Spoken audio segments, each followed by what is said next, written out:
بسم الله الرحمن الرحيم الحمد لله رب العالمين والصلاة والسلام على رسول الله. خۆشەویستان و ئازیزانم لە وانەیەکی تر لەوانەکانی زانستی جوان خوێندنەوە لە پوختەیەکی بەسوود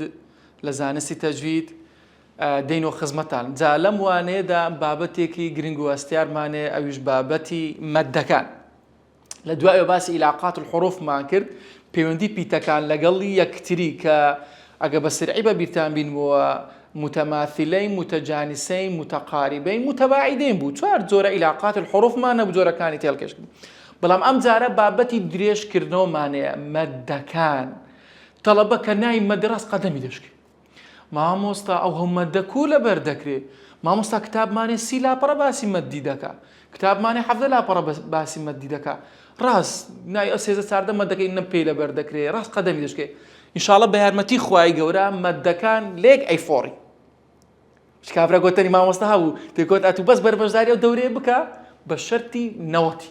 سەیفەدین گرنتی. جا لێرە بە شەرتی ئینشاءڵڵە تێگەیشتنێکی جوان و ڕەوان و مەدەکان بە شێوازێکی ئاسان لە بۆتان ئاسان کرد، لە بۆتان کورت و پوخت بکەینەوە. بەڵام زیاتر ئەگە تێنەگەیشتی توانین ڤیدیۆکە دووبارەکەیتەوە، تەرکیزی زیاتر بکەیت و تەطبیقاتی زیاتر بکەیت.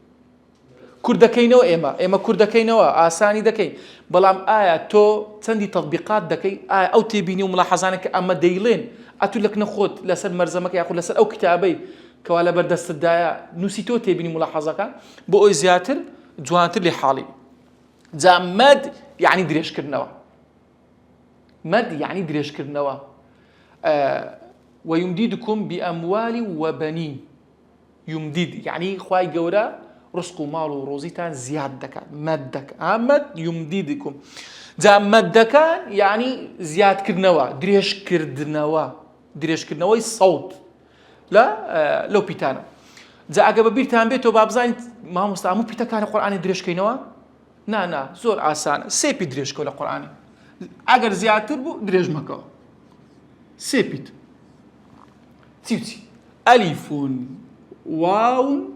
یا حرف علەکانە مامۆستا. بەڵێ حرف علەکانە. لە مەخارج باسمان کرد. حرفی مەدی و حرفی چیتکەوە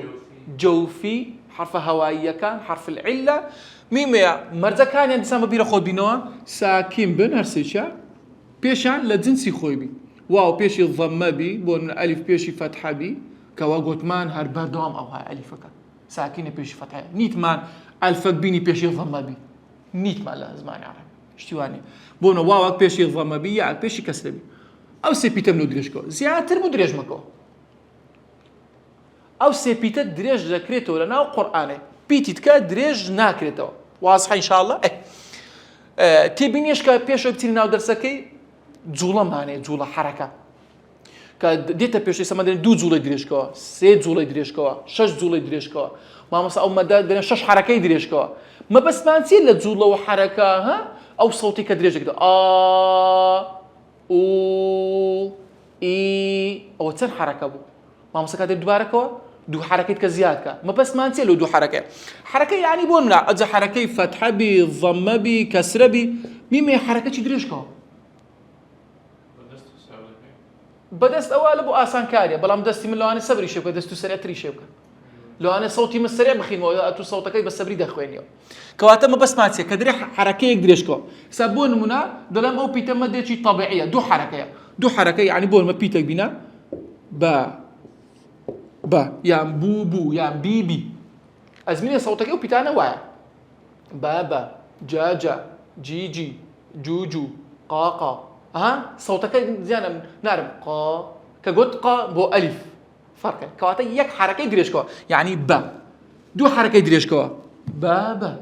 بیکە 4 بە 4 حەرەکە یعنی هەر پیتە چ بینە کەسرێک یان فەتحەک یان ضەممە چلۆ دانێ ئەوە دەبێتە ئەزمینەی سەوتەکانی. جا لە بۆ ئاسانکاری تەڵەبە خۆ ناتوان لە مێشکی خۆ بڕێ وەڵا مامۆستا دەرێ لە فاتحای وەلە الضالین 6 حەرەکە درێژکەوە. ئەم خۆ نارم بە وەڵە الضابە نا بۆ ئەوەی لێت تێک نەچی میمێ مەبەستمان لە جوڵەکە ئەو شێوازەیە سەرەتە تاوەکو لێ ڕادەی چی بەکاردێنی پانجەکان بۆ نمونە دەرێن 4 حەرەکە ئەستا دەرێ 1 2 3 4 ولا الضالين 6 سماء 4 قال 2 بە پەنجەی سەوتەکان دەتوانی بژمێری چەند درێژ دەکەیتەوە چونکە 6 حرەکە 6 ئەوها یاخۆت بۆ من ناتوان بری 1 2 3 4 5 6 فەرق دەکات ئەوە سەوتی خوێندنەوەکەی ئەگەر خوێندنەوەکە سەریع بوو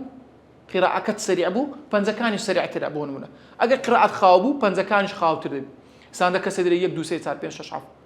یەکدری 1 2 3 کەواتە سەوتەکە فەرقی دەبی لە کاتی درێژکردنەوەکە ئەو کە دەڵێن مەدی ئەسڵی 2 حرەکەی 2 حرەکە مەبەستمانەیە یعنی 2 کەسرە یعنی 2 فتحە بۆ نەپیتە چی بینە فتحە و کەسرە و نەظەمەی لەسەدانی ئەوە پێی دەبێ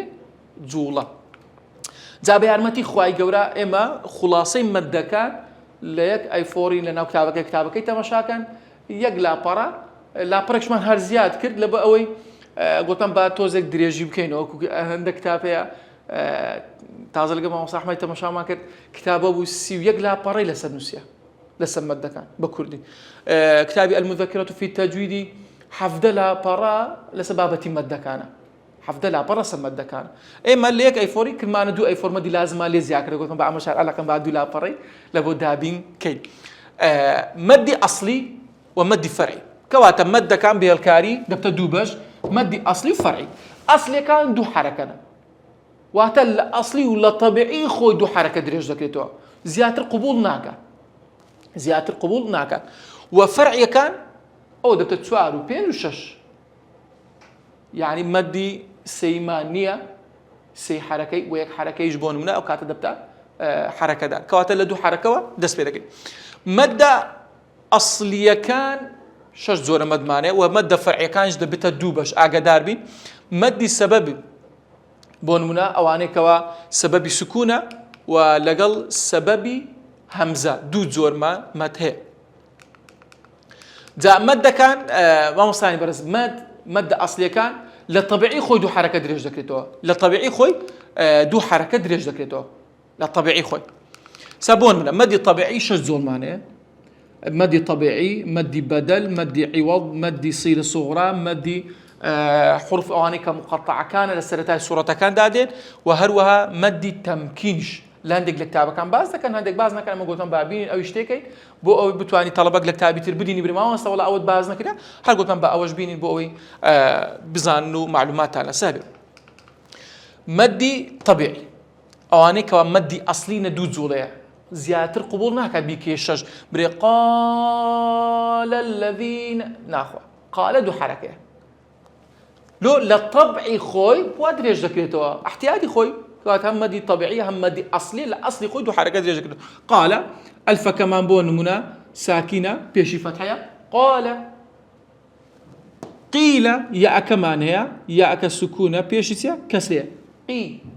قيل نبي قيل ارجعوا نبي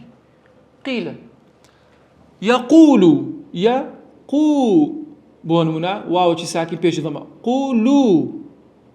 واوەکی ساکی پێشی ضەمە بۆ نمونە مەبەستمان بۆ ئەوەیە الحەمدولای دەخوێنی بۆ نمونە تۆ ئێستا الحەمدولا لەبەرە دەزانی مەبەستم چییە الحەمدولله رب العالمین عالمین ئەلفەکەی عالەمین بۆ نمونە ئەو ئەلفەی عالمین مەدێکی طەبیعیە الحمد لله رب العالمين كسكريتي صار نا لبروي مدتي طبيعيه الحمد لله رب العالمين عالمين 2 حركه مدتي طبيعي دريجي دكيتو او بيدو مدي طبيعي يعني هل اياتك بقرا لهر اياتك القران لو انا تمدي طبيعي كذا ابي زارويه دي باز دي زور هاد مدي طبيعي اساي او زور بس بزانە هەر ئەلفەک بوو پێشی فتحە بوو یاءک بوو پێشی بۆ منە ساکیمی پێشی کەسرە بی واوەک بی بەخۆی ساکیمی پێشی ضەمە بی لە جنسی خۆی بی دەبێتە مەدێکی طەبیعی و درێژ دەکرێتەوە و ئەگەر کەمیشی بکەیەوە غەڵەتە کەمیشی بکەیتەوە بیکە یەک حرەکە غەڵەتە تێک دەچی سابۆن حرەکەی لە قاڵی لادا قەڵە بتە فتحە بەبێ ئەلفەکە چونکە ئەلفەک دوو حرەکەیە، واوەک دوو ضەمەیە، یاءەک دوو کەسرەیە. ئەگەر قڵەکی لێ دەربینی هەر دەبتەوە حرەکە، لێ غەڵەت دەبی، ئاگادار بین. ئێستا قیل ڕجیعوا، قیل ئەلیکایە قیل مەدیش تەبیع بوون. يقول طلبة دخلنا يقول نا يقول نا أقداري أو مدي طبيعي يعني طلبي هرا زوري غلط دكا لكاتي خوينوي لمدى الطبيعي كان أوي كمي دذاته حاشا لو خوشي لقراءة زوري دكا الحمد لله رب العالمين ها لبو خوشي زيادة دكا لبا غلطي دبيتا غلطة شي أشكرا بيتا ومبارد بشكتو بيتت خوار ديك بيتت كم كرديتو كواتا معنى اعتكان تيك دسي أو يكم مدي بدل يعني مادة شي غوراو دي غورين بدل ما كرديا بدل البخوي الأصل ده سبوا همزك معناها بيودي بهمزة همزيك معناها حركة دارة فتحة همزة دوم ساكنة يساوي شيء آدم لو بتا آدم بخوي الأصل ده كلمة كتبوا أقدم همزية كان فتحة همزية دوم سكون مدي بدل يعني بمشي وازا همزية كان فتحة همزية دوم سكون أقدم كلا سرتها كان دي بلام لبو آسان كاري لجنسي خوي كرايته ألف آدم إيه أو كيتكا أوتو بخوي أوتو ضمك لجنسي خوي ورقتي سكون تو بوتتسه اوتو لو لجنسي خوي چونكا او ضمه بيشي ضمه او بيشي فتحه لجنسي خوي اقدم وتا ادم دو حركه درجه كده تو وتا اوتو لجنسي خوي درجه كده يعني ايمان همزه كان بون منا كسره همزه دوم سكون إيمان بويتيا إيمانهم أو يا كدرج ذكيتو لهمزة كي سببية كم أو مدي بدلا غورا لويا بوشي وازي بخوي الأصل أو كلمات أنا واوا لبو آسان كاري إستا زحمة بري أقدم زحمة دنيا لبو آسان كاري آدم إيمان إيمان بوشي وازي دتواني بيخويني توا ومدي بدل كلا سرتاي كلمات كان بون مولد بلام كم شبه بدلش معناه أو شيء قرآن كده نسله هنا قرآن أو همزة ليراك ألف ألف أو شبه بدل يعني وزانا شبه بدل يعني ببدل دتي ببدل ستمشاكل ما أوش بدل وكو آدمي بلام أول أصل كلمة كبخوي ويا قرآن يعني إسرائيل ها بوم نكود مثل إسراء اللي رهمزك معناه شبه بدلي بيدا قوتري هل وكو تبيني ملاحظة دتواني لا يخوت بنسي أو أنا بدل دين لأصل كلمة كبخوي بوشي وازي همزكي هي وكو تبينك إضافة مدي سيما كبيدا وتي مدي عوض زور آسانة مدي عوض أويا كابيوندي بتنويني ويا تنوينك يعني بون منا منصوب أن ها خبيرا حكيما قديرا بصيرا أو تنوينا قربو مدي عوض يعني قربو كذا كينو قربو أو همزة ذا كينو خبيرا بخوي خبيرا أتولى سري وقف ذكي تيلي ده خبيرا بصيرا حكيما دو حركة درج ذكي توا لو فتحانا تمشاكا سورة نساء بخوينو هم الوا كوتا كاني زور بآتكاني تنوينا مدعي والله سورة مريم بخوينوا كوتا كاني زكريا شقيا هموي بو شوازي كوتاي بيدي كوا اوانا بيدي وتمدي بدل بلام اقدار بل لستاء مربوطة لستاء مربوطة تاء مربوطة دبتها لسوينا أجل لسير راوساي تنوين هبونا رحمة ونيا رحمة تها بويا تبينيش كمان هبي لكاتي همزة أجل لسري بو تنويني لسبو لكاتي همزة تنوين لسبو بومنا ما نساء أو كلماتنا أجل لسري راوستاي تنوين شي هبي تنويني هبي تنويني فتحي لسبي تون لسري رادوستي نابت ما وأنزلنا من السماء ماء أو هرانا وستي بري والله ما مست أو مادة دريجم كده ما بهمزة راوس نا دبت ماء ألف دبت مدي عوض نساء دبت مدي عوض أقدار أو دو كلمات أنا أجر هاتو بلا ما قال لجيري بينا أجر تنويني ضمج بينا تنها لسر همزك بوشوازي أجرنا تيدانية استا خبيرة بصيرة حكيمة غفورة شكورة قديرة أو أنا هم بأساني دتواني بدو حركة لسري راوستي يكتب إنك نابي بكيتوار حركة ها لكاتي وقفش نابي بكيتوار بوم لقبتو لك كوتاي آياتك راوستي بتركوعي سورة أوي بخوانا نصر إذا جاء نصر الله والفتح ورأيت الناس يدخلون في دين الله أفواجا فسبح بحمد ربك واستغفره إنه كان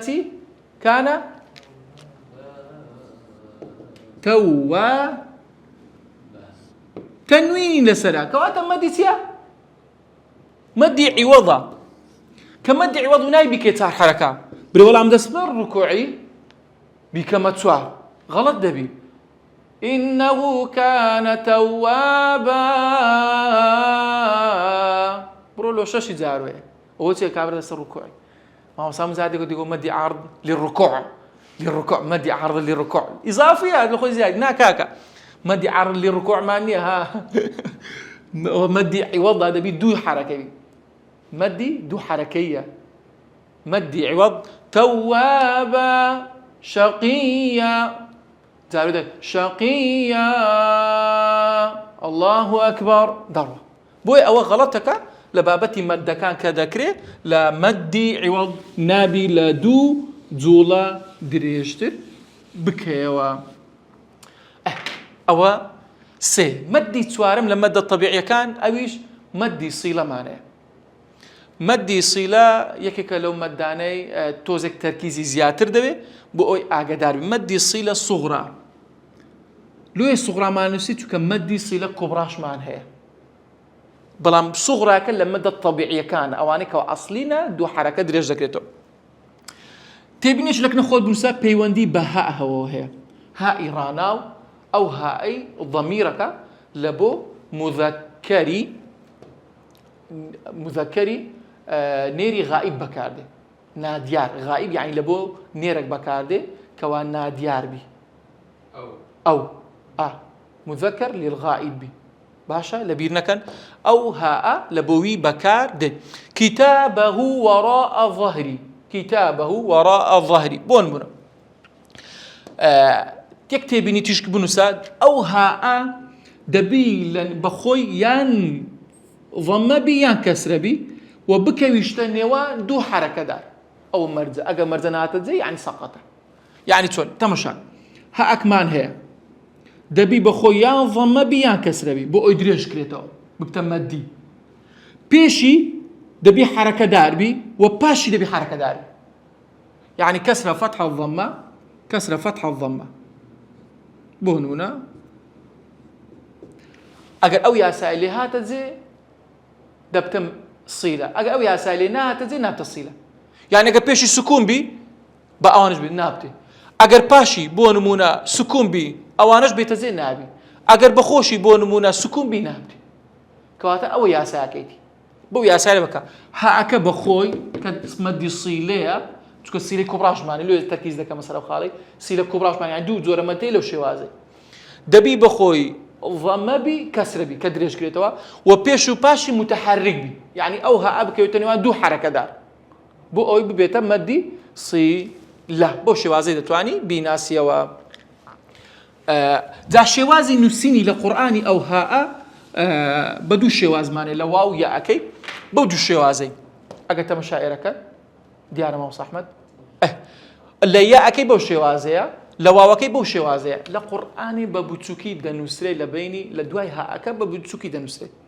ئەگە مصحفەکەی بکەیتەوە ئەو ئاەتانە بکۆ کە مەدی تێدایە بۆ مەدی سیلەی تێدایە تەماشای هۆ ئاکەی بۆ نمونە کتابه وراء ظهری كتابه وراء ظهري تمشى كتابه ها كماتيا ضمه بيشي كتاب فتحه كواتا تواوا باشي فتحه كواتا يا ساكيت كتابه دو حركه كتابه نابي بخيتوا كتابه وراء ظهر كتابه بضمنا أو وقتك أقدار أو وقتك بوني هي لنا القرآن ده يعني مدي صيلة صغرى أجر هاتو همزة قطعي بدوداهات همزة كادرة أو ده كبرى هذا بوي دين آسيوا كاتك بو كبرى نشاني مدي لسر ووقتك كيدك يعني لسر يا أبتو كيدك أجر بو كبرى نشاني مدي لسدك بلام أجر صغرى بي نشاني مدك إلى سناك كاته همزة كشي لدونا إنه هو بوشي وازي ها بنسى إنه فتحة إنه أو ها هو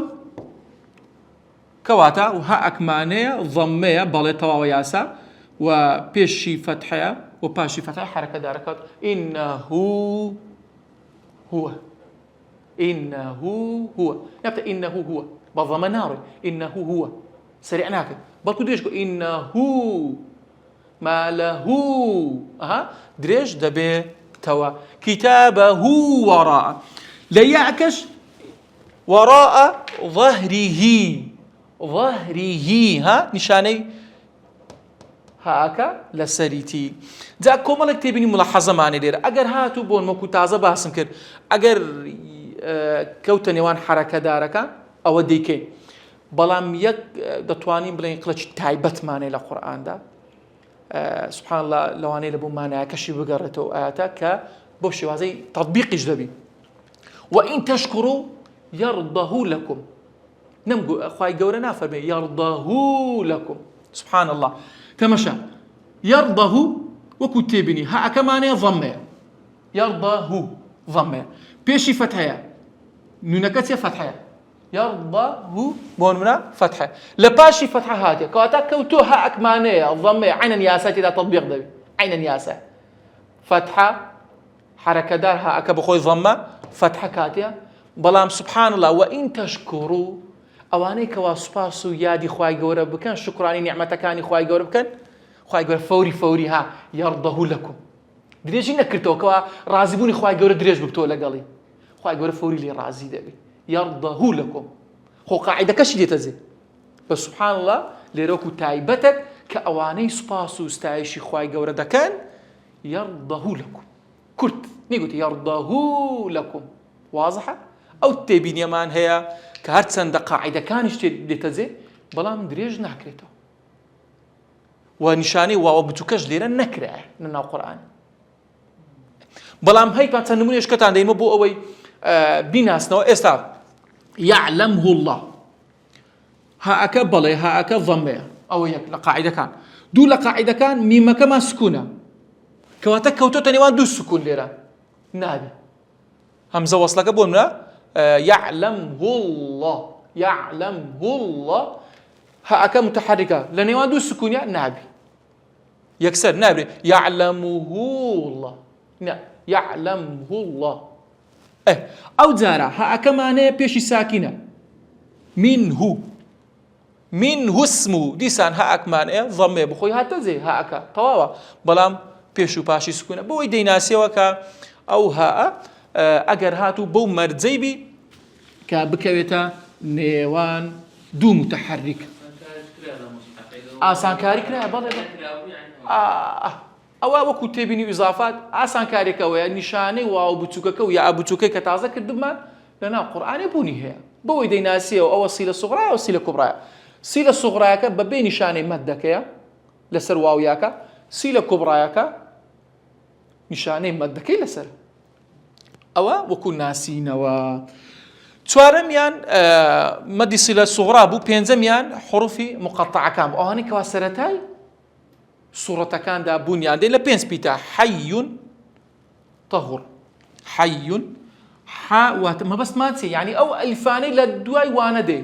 چۆن دەخوێنیتەوە تو حرفە مقەطعەکانی سەرەتای سوورەتەکان؟ حامیم بۆ نمونە هەفت حامیممان هەیە لە غافری دەست پێ دەکا، لە ئەحقافی کۆتایی پێدێ. حامیم ئەو ئەلفانەی حامیم لێرە ئەتو نایبرێ بیکەی شەش حەرەکەیەکان، چونکە حروفە مقەطعەکان لە لازمەکان دەخوێنین کە ئەوانە شەشینە. بەڵام لێرە ئەم پێنجە ئەگەر هات حا یا تا ها ڕا ئەوانەی لە سەرەتای سوورەتەکانە ئەو پێنج پیتە دەبتە مەدە ئەسڵیەکان واتە دوو حەرەکەیەکان. ئێستا حامیم نایبرێ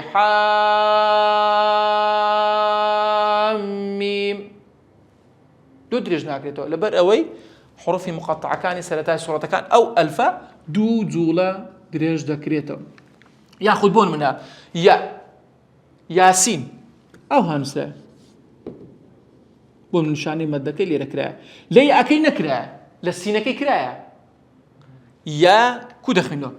مەبەستمان ئەو ئەلفەیە ئەگە درێژی کەینەوە یا سین بخۆی نیشانەی مەدەکەی لەسەر یاکەیە نەک لەسەر. بۆ نمونە بڕی وەڵا یاسین غەڵەت لۆ غەڵەت ئەلفەکە ئەلفی دوو حەرەکەیە لۆ چونکە حروفی مقەطعەکانە لە سەرەتای ئەم پێنج بیتە لەبەرکە حەیون طەهور کە بەو شێوازەی بەس یاسین یاکە دووە ئەلفەکەی دوو. یان بۆ نمونە طاها حرفی تائی تێدایە دوو جار حرفی تا لە قورئانی هاتێ لە حروفە مقەطعەکان تا سین میم لەگەڵ طاها کو نووسا لە قورئانێ ئەو هەنووسە تا ئەتو کوێ دەخوێنەوە نای ئەو تایە بیکێ شەش جوڵە برێ طاها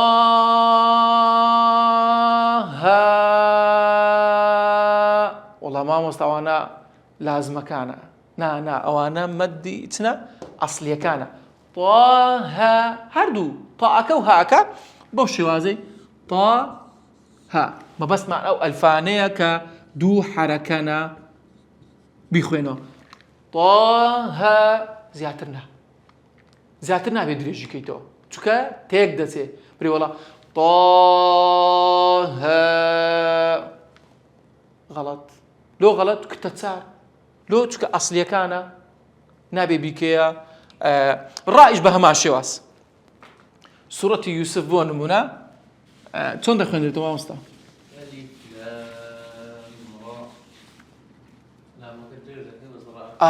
ڕائەکە ئەلیف لام ڕا دوو حەرەکە ڕا. یەک غەڵەتی کەشمان هەیە لەو تێبینەی بە ئار تازە هات هەمزەی مەدێ نەبتە ئەلیف لام ڕا غەڵەت ڕا ئەو هەمزەی مەدێ ڕا گوتمان مەد للهەوائی تەنتەهی دەبی لە ئاسمانێک کۆتایی پێبێ ها ڕا نەبتە ڕا. ئەوە جیاوازەی هەیە مامۆستایەک جێڕایەوە گوتی یەکێک سەنەدی وەگرتە بوو لە قیرائەی حەفس عن عاصم دیار بوو شانازی زۆر پێوە دەکرد بە و سەنەدی ئەم سەنەدمانەی و نازام چوو مامۆستا گوتی کا سەرەتای سوورەت یەک ئایەتی سوورەتی یوسفی بخوێنەوە هەر گوتی دەست پێ بکە گوتی ئەلیف لام ڕا گوتی پیرۆز بیشا دەکەت یعنی بێک نقطەی گرتی ئەو کاشە مەبەستی چ بوو مەبەستی ئەوە بوو ئایا مەزبوطت خوێندۆتەوە چونکە تەطبیقاتی زیاتر سەنەتی عازکەی سەنەدی بەڵام ئەگەر کات و بە جوانی نەخوێنیەوە ئەوەش غەڵەتێک لە غەڵەتەکە. بۆ نمونە کافها یا عین صاد بۆ نمونە ئەو بابەتانێکەوە لەو پێنج پیتەی پێکاتیە والله ئەعلەم 19 شوێنمانەی لە قورئانی پیرۆزدا کە لە حروفە مقەطعەکان دەتوانین بیگەڕێەوە سەر مصحف بزانی چەند بابەتەکانە هەندێک لە کتابەکان دیاریان کردیە. بابەتی شەشەم کە بریتیە لە مەدی تەمکینمانەیە تەمکینمانەیە حوییتم والنبیین علیین تەمکین یعنی مەدی جێگیرکردن واتە جێگیری بکایت احتیمامەکی زیاتر بەو یا ئەیبدا مەبەستمان چێ یعنی یەکمانەیە شەدەدارە بۆ خۆی شەدەیە یا ئەشکەشی بە دوو داهاتیە یعنی بۆ چەند یا بۆ سێ یا بۆیە ئەگەر هات و احتیمامی بەو یا ئەی نەدەی بزر دەبێت حوییتم علیینە نەبیینە ها يعني توزك تركيزي بقصر وتزيجيرك يا أكيد زيجيرك بزري مكة حييتم نبيين هذه الكتابة كان باسي أو بابتين كذا شو خرج دخلتوا عليين عليين ها والنبيين توزك تركيزي بقصروا ويا أكيد زيجير بكانوا بدياري بيخن حييتم ها كواتا دو حركة دريجي بكي وزيجيري بكي أو مادة أصلية كابو لو مادانك بيوستا دو حركة دريج بكريتوا وباسي شش حركة وتوار حركة أو أنا ما نكر تنها ليرا باسي مادة أصلية كان ما كردوها كاتنا ما زور باشا لواني دابي إن شاء الله باسي سببي همزة وسببي سكون ليرا لوي أو مادانا خويندمان كأوانس همزة لدوي ألفكي نهاتبو والسكون لدوي ألفكي نهاتبو لدوي يأكانات وحرف مدكا نهاتبو بويا دو حركة بلام ليرو بدواوا دتين سر أو بابتاني كهمزة وسبب بدوي ألفكان واو يأكان كحرف مدكان داده بويا دريج دبيتوا لا بابتكاينتر واتا لمد أصلي كان دريج نكريتوا كسكون وهمزة بدودا نهاتبو زي وادارم تيجيشت بن أجر تيج نجيشت بي جارش كفيديو كي اللي بدو مراجعة تاجي بك السلام عليكم ورحمة الله وبركاته.